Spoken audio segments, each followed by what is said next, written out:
day, everybody. Tim Roberto here from Beachway Therapy Center, and thank you for joining us today, and thank you for your support, and thank you, Beachway, for all you do for our community, and welcome to another episode of a community-based podcast and program.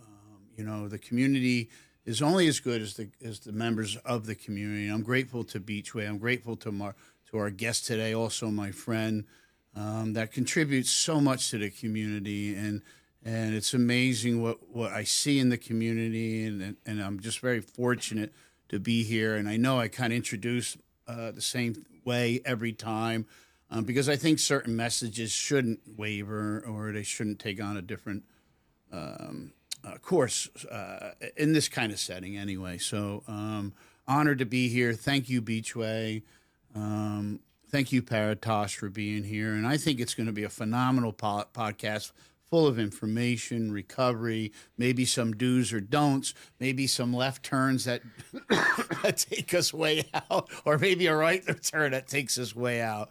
We've known each other for quite a long time, and he's a very good man. He does a lot of great work at Beachway, and as a facilitator myself at Beachway, like Paratosh, I always hear some great things about him. And prior to the podcast going live, we were talking about how good it is to hear, from clients feedback about their therapist, because you're going to hear it one way or the other, whether they're not good and I always hear good things about Paratosh. So with that being said, I'd like to introduce Paratosh, our group facilitator, spiritual guru, guidance counselor, all kinds of stuff. Take it away, Paratosh. Introduce yourself. Who are you? What do you do? What happened? Well, first of all, thank you, Tim, for inviting me, and it's an absolute pleasure and an honor to be a part of this. And this is something which I am involved with 24/7, whether I'm in the group rooms sharing with the participants, or I'm out and about in the world where I'm teaching yoga or meditation or Buddhism or non-duality or a spiritual life. It is something that I absolutely love. So, the question that you asked me is like, tell us who you are. Well, it's easier for me to tell you who I am not. I love that. And what I am not today, and that I have learned, is I'm not my mind and I'm not my body. And if I can live like that, and I can be the observer of the sensations and emotions that come up in my body, and I can look at my thoughts and be conscious of them, then I change what I like to call a compulsive reaction to life, and I can replace it with a conscious response. And that, I feel, makes all the difference, because life is life. It will happen. And my reaction, or more correctly, my response of it, determines my journey through it. So, and the sooner I understand that, and the sooner I take responsibility for that, my life and those of people around me becomes easier, happier. That's exactly what I share. I mean, I don't like to use very many big sounding words or words from the world of therapy, because we all tend to use these kind of words. I like to keep it very, very simple. So the power for you is in the simplicity, not the complexity. Is that what I'm hearing? Absolutely. That's a nice way to put it. And the power is in the simplicity. Unfortunate thing is, we are complex people. And we like to think that my problems are very complex. Now, if I give you a simple solution, chances are you're going to say, nah, you don't understand it. My life is more complex than that, and therefore you need to give me a complex solution, and only then I am going to be happy. And in the process, what do? I keep myself engaged in chasing those various arms, those various parts of that complex situation. And I try to keep on going. I'm going to handle this, and then I'm going to handle this, and then I'm going to handle this. And all the time I'm focused outward on that, right? One quick way of the difference between how we approach it from the point of view of therapy and how we approach it from the point of view of spirituality. And this is something I share with all the participants. It's like, imagine there is a tree and it has various branches. And a branch is anger, another branch is anxiety, another branch is depression, another branch is addiction. So what do? We find specialists in, okay, I'm going to go for anger management. I'm going to go get some anxiety pills, right? I'm going to work with my depression, and I'm going to find a cure for my addiction and my relationship, etc., etc., right? So we keep on cutting down the trees. This is what is called top-down therapy, logotherapy, right? Yeah. But here is the thing. When I have a plant in my garden and it is not giving me the right fruits, the right flowers, I don't work on the branches. I go treat the roots. And it is just the same with us. Like, what we are searching for actually in the branches lies in the roots. Now, if I can work on the roots and correct that, chances are the problems of anxiety, depression, addiction, everything, it falls off automatically. And that's the approach I like to take in recovery too. It's like, if I figure out who I am, or more precisely, who I am not, and I learn that, and I take away the ignorance of that, right? These problems, they fade away automatically. So that's, in general, is the approach I take. On the way, now it sounds very simple, but on the way we encounter the roadblocks. Oh yeah, but what about this? And then what about that? And what about that? But if you look deeper into those roadblocks, you will realize that they all stem from the same place of misidentifying with my mind and my body, and giving into my thoughts, giving into my feelings, which I give the label of emotions, without realizing that they are not built in. I built them. And reacting to life through the conditioning that I have. And when I keep doing that, that's what we call addiction. Or even a behavior issue. Right? So the external appearance isn't the internal reality.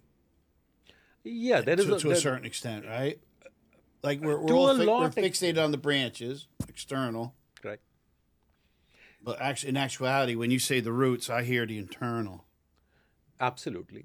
Right? The internal condition, because I can't help what you do. Right. But I can't choose how I respond. But depending on where I'm at, right? Like depending on what my roots are doing. Absolutely. Kind of, right? Absolutely. But do we even realize that there is a self, or there is a root which is not my mind and my body? Half the time we don't even know that. We don't even realize that, because the moment you think of the word I or me, well, it comes right here. What is it? Take a moment now, right? And try to describe who you are, I am, and fill in the blanks, without using anything from your past. Can you do it? Nobody can, because the moment you use language, isn't language part of your past? Yeah, it's funny. We did another our last episode. We were talking to the guest. I was talking with the guest. You know, we kind of started going back and forth a little bit on the power of words, but it's not necessarily what it is. See, power of words. Right. Words are very, very powerful. Wittgenstein said this. The limits of my language are the limits of my universe. You cannot describe anything in the perceived universe without using language. Now, what is the language you're using? Your thoughts are language, your expressions are language, your body language, the words that you use, right? All of it is language, correct? Yeah. Now, what exactly is language actually? It's a box. It describes something, Yeah. right? Where is that box coming from? What does it comprise of? What is there in that box? All my past conditioning is in that box. And I do that unknowingly, unconscious, right? Yeah. So when he says the limits of my language are the limits of my universe, words actually create your universe. That's the power of the words. Yeah. Now, if I look at the words that I use to describe me, to describe my situation, to describe the universe that I look at, am I not creating the world? Yeah, 100%. So every time I am doing that, I am actually the creator of my universe. But if you really, this may be a left turn, I don't know. But if you think about it. 3 left turns will bring you back to the same place. Don't worry. All right, I got 2 left. This is my first. So I'll come back in a few minutes.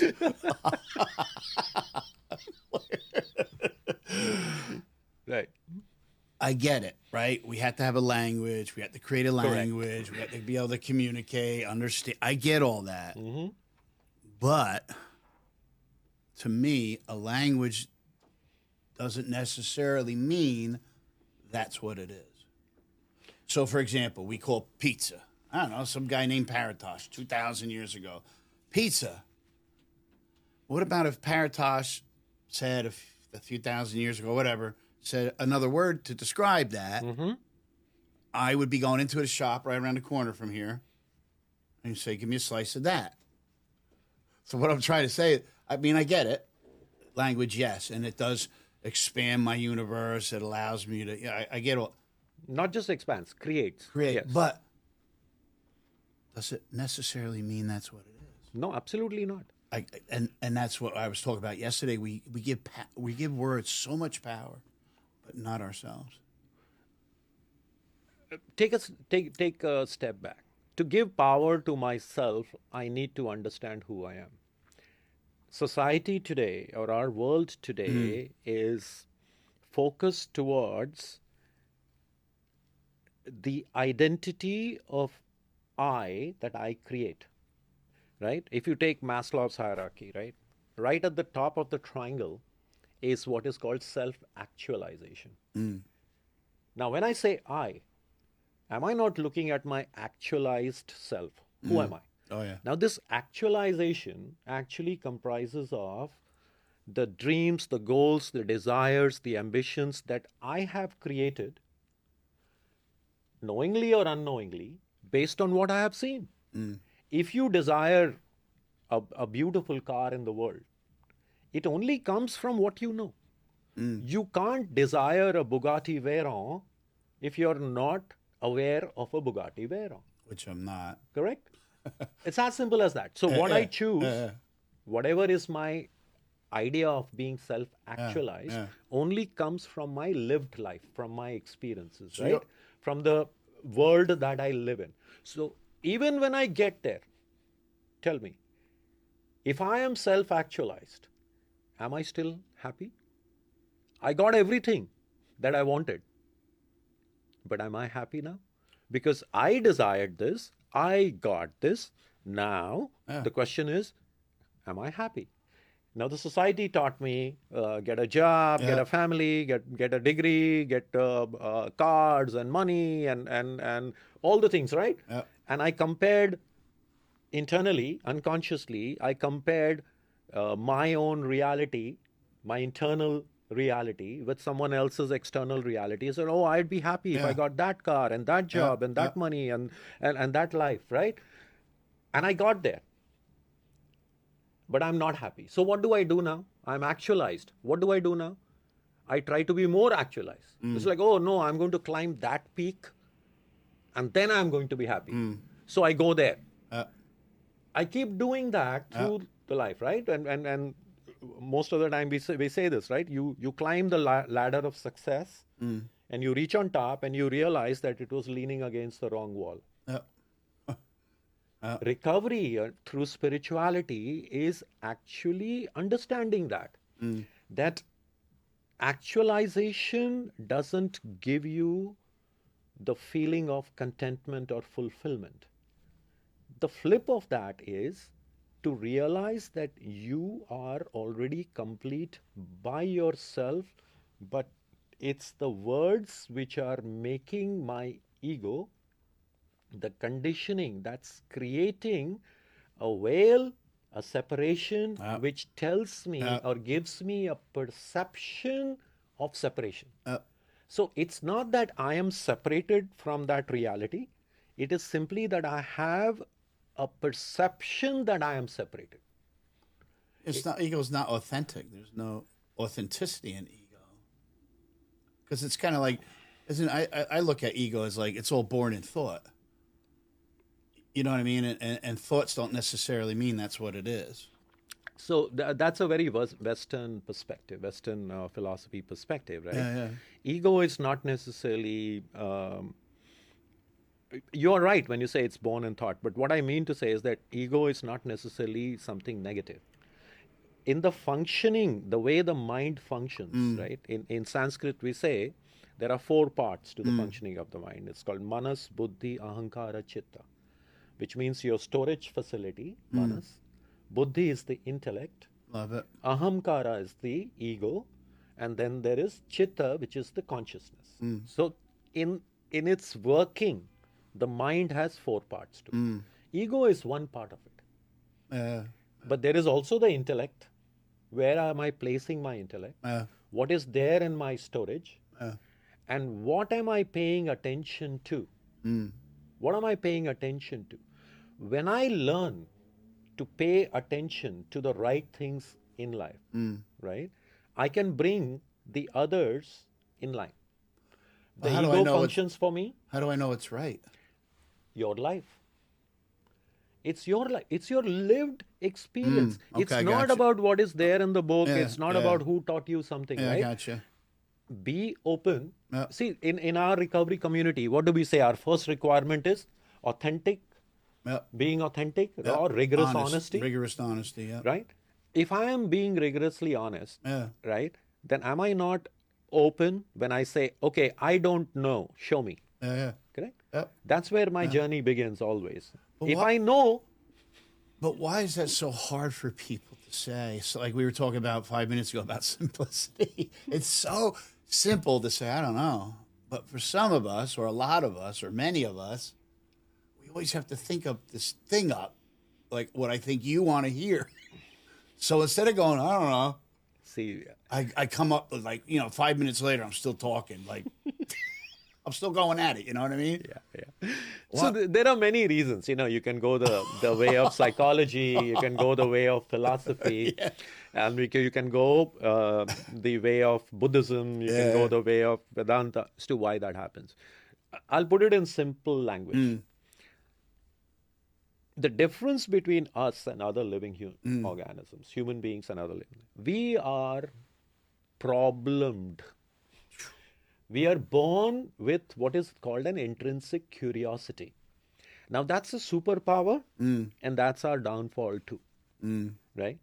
When a lion is chasing a gazelle, and the gazelle survives, the gazelle will breathe it off and goes back with life. Move on. Right? Yeah. I will sit in the cave, hide from the lion, and even when the lion is gone, for 20 days I won't come out of the cave because in my thought I am running that thing that maybe the lion is there, maybe he's not there, maybe he's gone, maybe he comes back. What am I doing to make myself safe? So our superpower that we had, our imagination, our curiosity, actually, when misused, is actually killing us, literally. Right? Now, what do I do to counter that? See, there is something in me which wants to expand. It doesn't like limitation. And what do? I take a box of whatever label you want to put on that box, right? And I jump into that. Uh, So what am I doing? I want a huge office, uh, right? uh, So I own that office. Now I want a bigger office. What is it? It's a bigger box. So I jump into that. But there is something in me which doesn't like to be held back. yeah. Right? Yeah. So even that box becomes small. Today you get the entire planet. You will say, I want the moon. That's what we are doing, right? Yeah, it's like Then never you get enough. the moon. Never enough. It's never enough, right? It's never enough. So who are we? By nature, we are actually unlimited. And when you take something unlimited and you try to put it in a box, what's going to happen? It's going to spill out. It's going to create ruckus all over the place. Yeah. And that is what our problem is. Because we are trying to fix the wrong thing. Do you think we're so focused on stuff, and we're missing the mark that people like you and I and everybody listening, anybody that might be struggling, happen to catch this? You know, I hope there is just that one person. I know you're a one person too. I just want to get that one person to hear this. Do you think that's like that's our problem? Like why? Look at it this way. I don't like to call them problems. I like to call them challenges. But look at it this way. There is only two ways we can create an identity for ourselves. It is by self-referral or object referral, right? Object referral means things that I own, all the things that I own, including my identity, my success, my labels, my intellect, all of that. Oh, I'm a very intelligent person. I'm a very rich person. I'm a very handsome person, or I'm a very successful person, Definitely or I have handsome, a car. Definitely handsome. I totally agree. Right? I would never disagree with you, Tim. But see, here is the thing. Aren't these all external? Right? Yeah, 100%. So Nothing authentic. Really. the other way, when I refer to myself as my identity, is self-referral. But even the self-referral, what am I doing? I'm looking at the qualities of the mind and the body and saying, this is who I am. Like, for example, I'm a very authentic person. I'm a very happy person. Or I'm an anxious person. But I'm misidentifying all the time when I talk about the self. Who really is the self? Right? So when I use these external factors, which we do most of the time, see, in the West, we are more oriented towards the definition of success as defined by my environment. And then I get hooked on to that. So when I'm doing that, I'm totally not in touch with my authentic self. I have this, what is called the basic ignorance of who I am. And then I go around chasing that. So even when you say self-referral, we are using the wrong self, the self with a small s instead of a capital S. But if you realize who you are is not the self with the small s, but the capital S, right? That capital S definition of you doesn't need anything to feel complete, fulfilled, happy, joyous, free. Nothing. It doesn't, because that's the definition of it. So how's it like? So we have souls, creative intelligence. You know, it really doesn't matter the label, so to say. But I believe we're full of creative intelligence, and we come from creative intelligence, and we live in a man-made world. And when I hear that, you know, I'm not saying it's not nice. It's really cool. A lot of stuff is cool because that's part of that creativity in us, right? But for me, when it's all said and done and boil it all down, it's still stuff. And I don't look at you as, you know, we've known each other for years. I don't look at you as stuff. I don't look at the people we work with that are as stuff. And I also try to work that into my groups too, that we're not stuff. And stuff will never suffice. I mean, see, I know, don't you? I mean, people that are just so dysfunctional, but they're billionaires and they got all this stuff. But when they're sit by themselves, it's like, you know, or whatever version of that. No contentment, no satisfaction, no pause, no calm. You know, so I think, you know, between creative intelligence, these beautiful souls, because this is like the greatest scorekeeper of all time. And I don't believe, you know, our spirit, our human spirit, really keeps score of all that. It just kind of wants to know what the command is for today, right? Like, let's go, you know.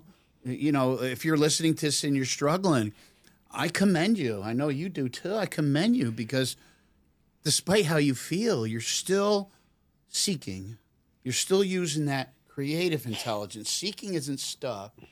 You know, we have that in us, that explorer in us, that seeker in us, that adventurer in us. Like, that's not stuff, you know? And so when we stop doing stuff, start bringing it back home to the mothership and start looking at why I keep responding the way I respond, right? Mm-hmm. So look at the terms that we just used, right? I am a seeker, right? And since time immemorial, there have been seekers. We say we are a seeker, right? Yeah. Even some of the religious books say, seek and thou shalt find, Yeah. right? Yeah. What happens? At the end of your seeking, what do you become? Do you become a finder? No. If you notice, and our language is so beautiful, if you actually look into the language, you will find lots of clues in it. When you are seeking, at the end of your seeking, you don't become a finder. You become a seer. S-E-E-R. Love that. What does that mean? Nice. It means I see. Yeah. Yeah, beautiful. Yeah. Right? Yeah. Now, do you see? That's the point. It's not, you see, the flip side of not having, of having a lot of stuff is not, I'm going to give away all my stuff or not having stuff. It totally depends on how you are identifying with the stuff, how you are attached to it. And that is why, if you notice, in most spiritual practices, good spiritual practices like Advaita Vedanta or Buddhism, the number one teaching is asangoham, which means non-attachment. Love it. Yeah, I hear a lot of, Non-attachment. I hear freedom in non-attachment. 100%. Non-attachment doesn't mean I don't care. Non-attachment doesn't mean that I'm going to go live in a cave. Yeah. Non-attachment means living and beautifully enjoying this life. Amen. Right? Yeah. See, there's another word that I love. In the Rastafarian Bible, it's called the Kebra Nagast. In Kebra Nagast, excuse me, there is a beautiful word which is called levity. Levity. Levity means living life to the full extent of your compassion. Look at this beautiful definition. Living life to the full extent of your compassion. Now tell me, if you're living life to the full extent of your compassion, where do you figure in it? Compassion is connectivity to the world around you, isn't it? Isn't it your connection to fellow beings, to the world, to your own body and mind? Shouldn't you take care of that as well, right? To the universe that is around you, to your society, to your country, to whatever you choose to call it. It's complete connection. That's when you have compassion. It's not that selective compassion. I love you and you, but not that guy and not that. Do you think compassion frightens people because it makes them too vulnerable? People don't understand half the time what is compassion. They confuse compassion, empathy. You started this conversation with words. Words have power, right? Yeah. Words are very, very powerful. What it means to me, right? Compassion today has become a buzzword. Everybody goes around saying, I'm compassionate, I'm compassionate. But look at it. In the name of compassion, aren't we enabling people? 100%. Now there is a problem. The path of compassion is not very compassionate. What I mean by that is very simple. I like to say it in Americanese. In Americanese, we say, you can't make an omelette without breaking eggs. Right? Now, if I'm really compassionate about somebody in my life, and I know that they are struggling with addiction, and I am enabling them, what is a compassionate thing to do? Is it not to tell them that, listen, I love you, but you can't be in my life? Correct. How many people choose to do that? It's like, no, it's my son, my daughter, my wife, my husband. But aren't we realizing that just by our simple so-called act of compassion, I have actually taken away the opportunity for that person to actually heal? So, like true compassion, for lack of a better word, that's the definition of compassion. Absolutely. Not enabling, like you're talking. Absolutely. Gotcha. So we have to be very careful Yeah. how we use words. But how's the average Joe, Americanese it? But how's the average Joe know what you and I are talking, that you and I teach, in our class? Like, how does the average person know? Is that like, unfortunately, it has to take, for them to come to a place like Beachway, then our family program gets involved, like our head therapist for the family program, is that what it takes? Well, there are a couple of things there, right? One is very simply that, unfortunately, sometimes we need a crisis in our life, or we need to hit rock bottom to actually be able to open our ears and start listening to somebody or something, right? That's one part of it. Yep. Love it. The other part of it is which is our issue. And the Bible has a beautiful line in it. It basically says, speak to those who have ears to hear, right? Yeah.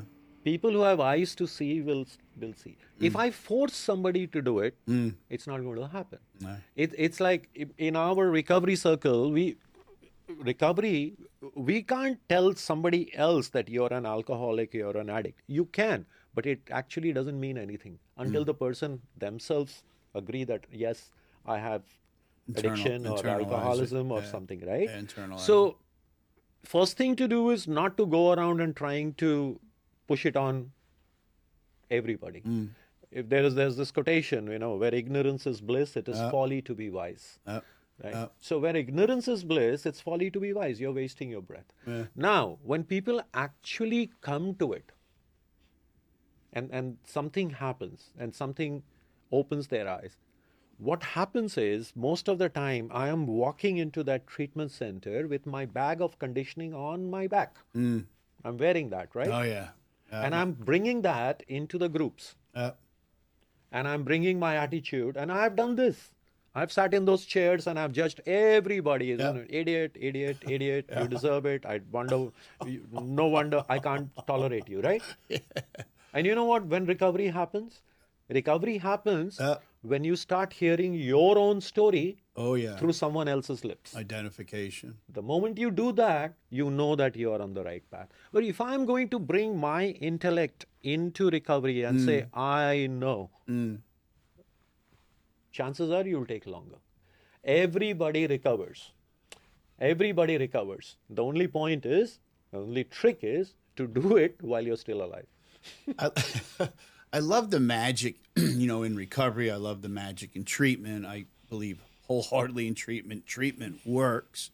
There's no doubt about it.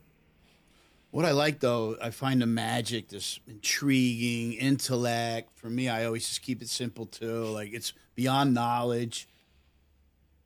It's so fascinating, like the space you and I are in, because we're people that normally wouldn't meet. I would probably keep you waiting for 3 months outside my office. Yeah. I've done that, so it's okay.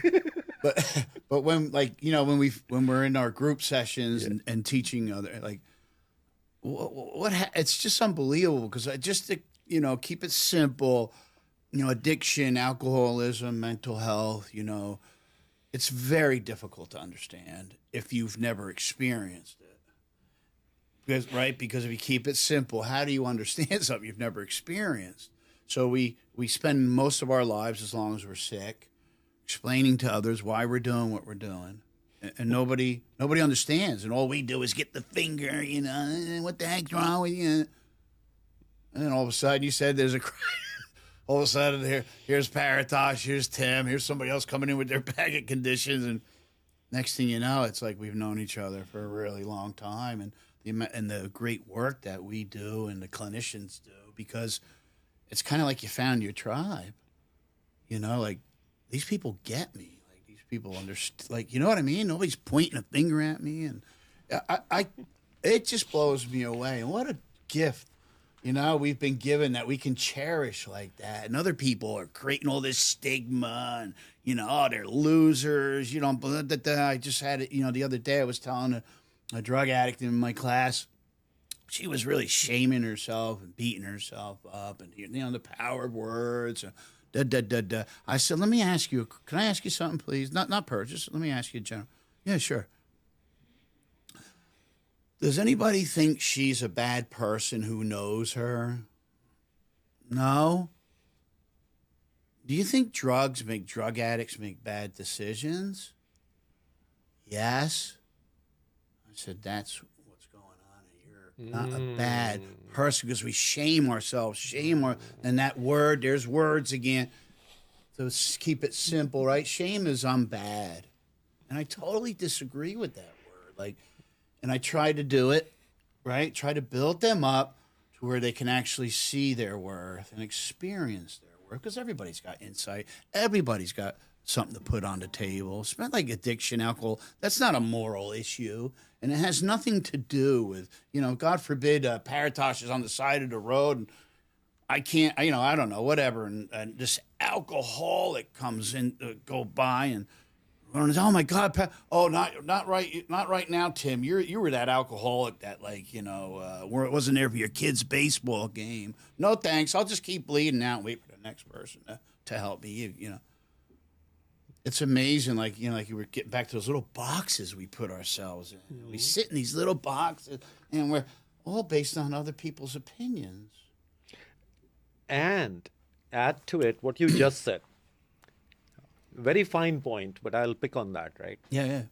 And I see this very often in the rooms of the 12-step programs at times, right? Yeah. It's like we are just people who made bad decisions, right? Yeah. Wrong. Here's my point of view. Yeah.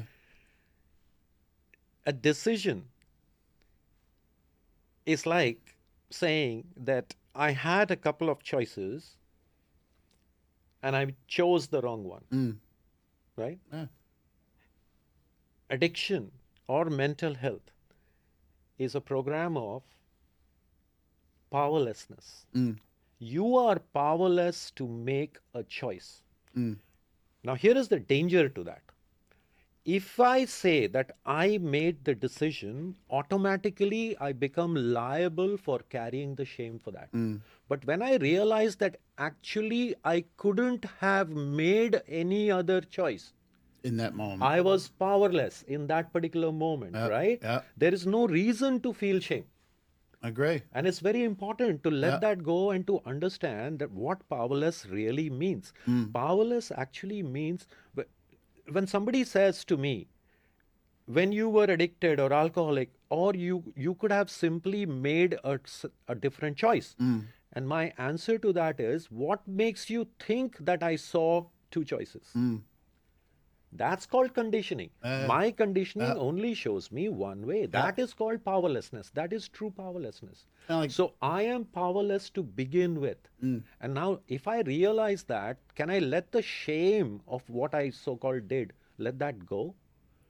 Because if I don't, guess what happens? I carry that shame with me in my recovery process. And if you will notice at the fourth step, most of the people writing down fourth step, what are they struggling with? All the shame, because they're bringing up all the past things and they're saying, oh my God, I don't want to write anymore. I don't want to revisit that place.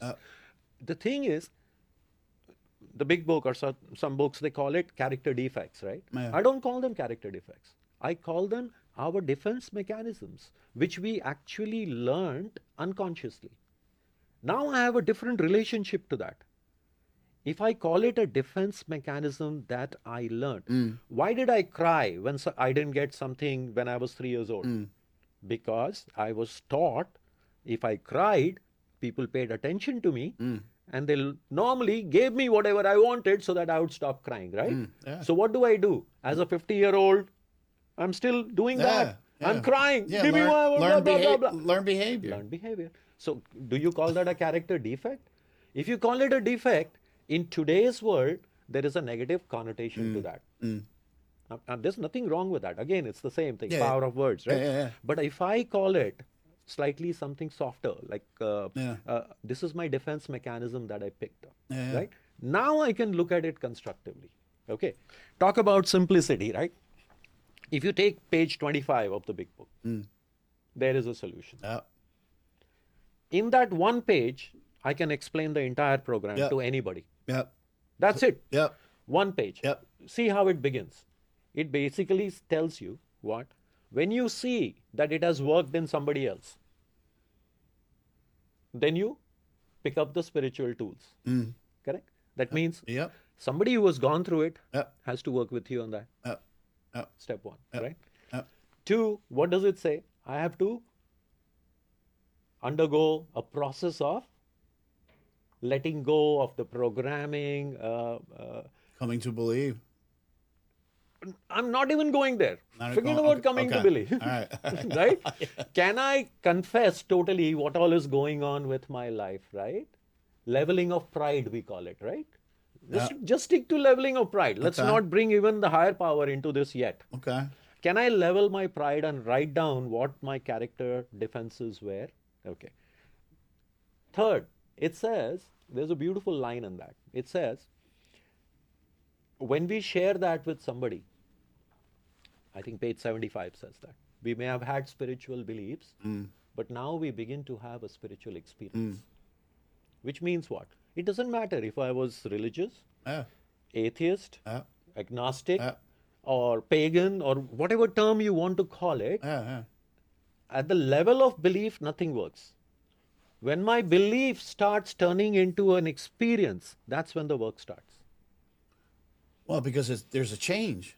That's spiritual So experience change. is personal. You see, Yeah. a belief is common. It's like you tell me something, Yeah. somebody else tells me something. I can believe it or not believe it, Yeah. or I can follow it, whatever, wherever the belief came Yeah. from. Yeah. But when it becomes mine, then it's personal. That's when the real change happens, Yeah. right? Yeah. Now, jump back to page 25. Yeah. What does it say? It says, our Creator has entered our heart and lives, which is indeed miraculous. Same sentence. I read it just a little bit differently. Our Creator has entered our heart and lives, which is indeed miraculous. The same spelling. Who's living through me now? I can say I have God in my heart, religion in my heart, spirituality in my heart, whatever I choose, right? No value unless it is expressed outside. Correct. Now, if I say that our Creator or a higher consciousness or a higher power or the creative intelligence is living through me, right? Yeah. Now, do I take ownership of whatever is being done? No, I am the medium through which that creative intelligence, to use your word, or the power of the universe is achieving things through me. So I have detached myself from doership. Now, if I detach myself from doership, am I liable to the end result of that deed? No. It's like saying a knife is good or bad. In the hands of a surgeon, it will save someone's life. In the hand of a robber or a criminal, it will take lives, right? Yeah. Is the knife liable? No. No. Now, Of course not. can I learn to put myself in that position instead of saying, oh, look at me, I did this? When I say I, then I'm liable. Yeah. The simple law of universe Like you're is attaching to it, right? You attach to it when you, as soon as I, as to soon your as I- identity. Yeah. So when you do good, you say, I did good. Yeah. When you say, I did bad, you are liable for the shame. Yeah. But when I give up all that stuff and just show up now and live now and become part of this incredible synchronicity, everything gets done. Beautiful. All we are doing is putting up our hand Yeah. and showing up. I It's give like, up. all right, Yeah. I'm here. Yeah. Yeah. What's next? Yeah. Notice in this system, there is no search for, oh, I have meaning in life, purpose in life, I'm enlightened, I'm connected. None of that. Simple practice of non-attachment Yep. takes away this idea of I am the doer of things. And I find that, gosh, there's so many things like that I find so fascinating, and I think that's where all the magic is in that space. Why is it when I live like the way we were just talking, everything works out fine? But when I start resisting, all I'm doing is creating more resistance. 100%. Whatever you resist, it persists. And I find it, I don't know, man. I just find it like, for example, you and I, we're as old as we've ever been in this moment. Flip the coin over, and we're as young as we'll ever be in this moment. Mm-hmm. So my version is it's like the most courteous murder I know. I love that. Because it allows you, me, you, everybody to be the best version of themselves every day up until we take our last breaths. Because I can always continue to grow through my knowledge. I can expand my world through words and more understanding. And I can grow, literally, even though it's killing me a day at a time. That's the space that I want to be in. You know, because for me, from my past experiences and all that chaos, I just kept getting my butt kicked over and over and over. And people would say to me over and over and over, Tim, just stop fighting. See? And I hate, like, I used to just be like, you know, F you. You don't understand. Yeah. Again, it's again the words, right? Yeah, the words. Like you use the word knowledge, right? Yeah. In today's world, most of the time I find that I confuse the word knowledge with information, with data. Knowledge, true meaning of knowledge, it comes from gnosis, right? To know, right? To know means there is no barrier between you and the object of your knowing, literally. That's called unity, ultimate unity, right? Yeah. So to know means no barriers, to be one with. Yeah. Okay. Literally, knowledge means to live like that. Living is knowing. To live is to know on the basis of what you know. Yeah. Knowing here and doing something else is what creates the friction. And we have a problem with that, right? Yeah. So ultimately, if you notice, to live is to know, and to live is to be. It's called being, right? We're called human beings. Yeah. What do we spend our time? Human doings. We are human doings. Yeah. So if you getting are done too, by the human- way. We're getting done just as much as it's getting done out there. Right. So if you recall the great bard's words, to be or not to be, that is the question, right? Yeah. But if you look at it from the light of, in this particular light, Yeah. those words actually have a whole different meaning. That is literally the question. It's like, are you being Yeah. or Or you not? being done? Or not? Are you being done? And sometimes you're well done, right? And you That's for sure. Murder the steak. Oh my gosh, 100% burn it all day. Oh yeah. Oh Lord. Hey, so I'm curious, man. What do you love about Beachway? What do I love about Beachway? Yeah. So I worked in many different places, Yeah. right? Yeah. What I love about Beachway is the focus on what we are doing. The focus is on the right place. It is actually meant for healing and recovery. It's not simply that we are trying to manage stuff and to get somebody to level of something and then we let them go. So, and I see that and well, it's always a two-way street, If people find what they find depending on their mindset.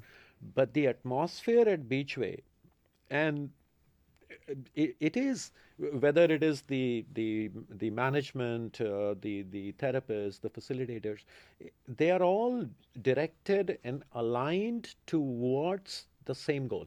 You see, the opposite of addiction or mental health is not drinking or it's connection. And we are creating that connection, whether it is in our aftercare program or these kind of talks that Yeah. we are having, Yeah. reaching out to the community. Yeah. Management has had me do meditations and Yeah. connect with the people. It becomes easy and Mm. uh, it allows me, and I'm going to speak for myself, it's like nobody gives me a curriculum and says, do this in Yeah. the group. My groups are very free flowing, Yep. Yep. and the groups become whatever the clients want it to become. It gives me the freedom to work with everybody on Yeah. a real time, one on one basis. Love Right? that. Yep. Like Nobody that. is stopping that, and everybody has a different experience. Yep. Everybody has a different background. All of that is true. Yeah. So it's not like somebody is forcing you that this is our agenda. We are not running with an agenda. Yeah. We are running with a focus. Yeah. In Buddhism, we like to call it. I like to call it climbing with a view to the top, and that. Sometimes we get uber focused and we are going like this. Yeah. It's like, you can't do this or Yeah. you can't do Yeah, that. yeah. But when you climb with a view to the top, Yeah. you can go like this Yeah, and you yeah. can enjoy the journey and you Yeah. can smell the flowers Yeah. and you can enjoy that beautiful stream that is running. Yeah. And Beachway makes it possible. So the whole atmosphere Yeah. is like that. Yeah. That's what I see. And I also like the longevity of the staff too. From our clinical director, so over 10 years there, our program director over 10 years, who oversees a lot of therapists too, and is phenomenal clinicians. All the Yeah. clinicians, they've all been there like years. And you and I've been there years. I know. I mean, We have a restaurant on the property. Yeah, I think that the nice. chef has been there. 8 years. Yeah, Rocky. He's 8 years. There you go. It's just one of those places, right? It's like that space, and we're doing that up in New Jersey too. We went up to New Jersey to continue this journey, this commitment, and that's been about a little over a year now. And I've had the honor of going up there too, and just bringing we have a certain culture, right? We have a certain philosophy, but we all have our little niche, and like you said, there's not that curriculum, because you're you, I'm me, but we're trusted servants. And I find that to be really cool and very special. And for me, I like the word sacred. It's a very sacred position to be in, because we're dealing with a lot of stuff, like a lot. And I used that expression before, the external appearance isn't the internal reality. So Paratosh and I, we do. I'm just speaking just from my own information, that we create a very safe environment. Yes. And when you deal with addiction, mental health, for me, you're probably not too far off from this. Like, I would say that has to be at the top of the focus, during group, is how do I create this safe space so Paratosh can be Paratosh and Tim can be Tim, aka client.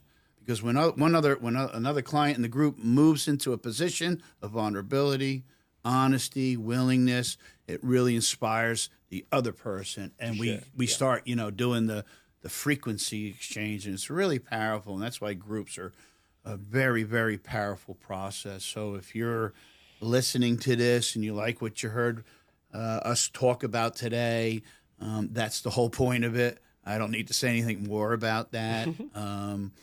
We're going to start wrapping it up now. So I just have a couple of little questions I like to ask towards the end. Sure. Can I quickly share a story before we come to that? 100%. All right. This is one of my favorite stories, and most of my clients have heard it from me. Yeah. This is the story about a turkey and a bull, right? And they were grazing. And the turkey asks the bull, it's like, hey, man, I wish I could be as strong as you. And the bull says, ooh, why? The turkey says, I want to fly. I want to fly to the top of that tree so I can see the whole world. But my wings are weak and I can only go so far. So the bull says, here's what you can do. You can eat my droppings. I'm very strong and there's a lot of nutrients and minerals in my droppings. So nibble on them and you will become strong. And the turkey says, all right, cool. So it goes and nibbles on the bull's droppings, and within a week, it's strong enough to fly to the lower branch. Within a couple of weeks, it's flying to the middle of the tree. And within a month, it's sitting right on top of the tree. The turkey is very pleased with itself. It Letting says, out a "Oh couple my of God." gobbles, I hope. Right? So it is right on top, and it's feeling pleased with itself. But the farmer was sitting on the patio in his rocking chair with his shotgun by his side, and he sees a big fat turkey on top of the tree. He picks up the shotgun, blows away the turkey, dinner. So that was the end of the turkey. That's the end of the story. What is the moral of the story? I'll tell you. Yeah, yeah. The first moral of the story is, look at the comparison. Turkey wants to be as strong as the bull. Isn't that what we always do? Look at somebody else and say, I wish I was like that. Second, the bull gives advice when he is not in a position to. And the turkey listens to that advice without realizing whether it's harmful in the long run or not. It does take the advice for some time, and it works, and it thinks, oh yeah, this is what it is. Yeah. Isn't that what we are doing with our lives? 100%. And the last and final moral of the story is, bullshit will get you to the top. It won't keep you there. Oh, I love that. That's It the won't best. keep you there. Yeah, Right? yeah. So sometimes our perceived success fools us into thinking that we have arrived. And that can be our downfall, right? What is more dangerous than knowledge is the illusion of knowledge. And data and information posture as knowledge. And that's the illusion of knowledge. So when I let go of that, when I understand that, right, then chances are that I am on the path of recovery. I'm open, I'm willing to listen. So is knowledge working you, or are you working knowledge? Again, depends on what you're calling What you knowledge, do? right? Yeah. Absolutely, absolutely. So I hope we brought you a phenomenal. Your questions, go ahead. Yeah, I got episode. And if you are struggling and you happen to come across this, 50% of the battle is just maybe reaching out to somebody. Right. And then once you can cross that line, I'm telling you, you'll take off from there. We see it all the time, right? Everybody, Mike, the hardest thing to do was to reach out. I was talking about in the last podcast, like some people are a little inquisitive and they're researching, they're poking around, and all of a sudden that little chat box comes up and it's like, you don't even know who this person is, but right away it's like, oh my God, close it out. Or, hi, my name's Tim. My name's Parrot. Can I help you? And you're like, no, I got this. Not for now. Just if you're that far, what's the worst that can happen? Keep going. Just say, hey, I was poking around. And you'll find that person. They're always out there. Your four-leaf clover is out there, but you need to keep going and just kind of do your best to push through. So what would you tell yourself where in your position that you're in today and the growth that you've experienced and just, where you're at? What would you tell your younger self today? Absolutely nothing. Absolutely nothing. And I'll tell you why. Living a life of regret, looking back, is a hindrance to progress. Where I am today or where anybody is today is your journey. The point is, at this point, are you going to take agency? Are you going to take ownership? Are you going to take responsibility of how you are going to journey through this life going forward? Perfect. It's not about the past at all. It's not that, I can go back or travel in time and say something to myself which is going to change my life. No. I'm living in a dream if I think that I am going to be able to do that, or I even should do that. My journey is the beautiful part of my life. I used to get annoyed with people when they'd be like, it's going exactly the way it's supposed to be. You know, I seen like that 2 foot long finger, and but in my No, journey, I don't say that it is going the way it is supposed to be. Of course, there are things in my past which are not very healthy or good. Yeah. But I do realize that. But would I go back and change it? Absolutely not. I agree. And but I used to get annoyed with those people. Right. But now, it it is going exactly the way it's supposed to be. Otherwise, it'd be different. You are responsible for it. Right. The way I like to put it is Yeah. this: responsibility transforms personality. 3 simple words. Responsibility can be broken up into 2 parts. Respond ability. Transforms can be broken up into 2 parts. Transcends form. And personality can be broken up into 2 parts. Personal reality. So when I study it like that, those 3 words are a direction, they are a summary, they are a goal. Everything fits in those 3 words alone. Responsibility transforms personality. Favorite childhood memory? What makes you think I've grown up? Great question.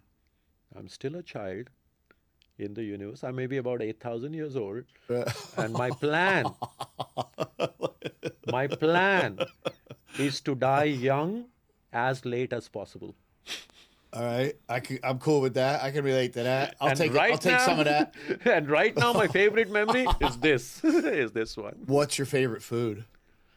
My favorite food, that varies. I must say, for my body and mind,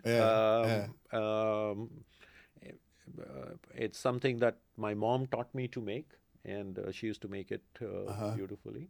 And it's a simple potato and tomato curry with plain rice. Love curry. It is home for me. Yeah. If I can have that, I'm home always. So yes. What's your favorite Americanized food? So do you go from one extreme, from stewed tomatoes and rice, curry, to a bacon cheeseburger? Absolutely not. I love a great steak. I love steak, and I think half of India will hate me right now for saying this, but I love a steak. I can't deny it. I hear you. I love. Hey, is there a way they can get in touch with you if anybody wanted to reach out to you personally, or? Oh, absolutely, absolutely. Are you on social media? I guess we'll leave it at social media. Yeah, I'm on TikTok and Instagram as Paritosh the non-prophet, prophet with PROPHET.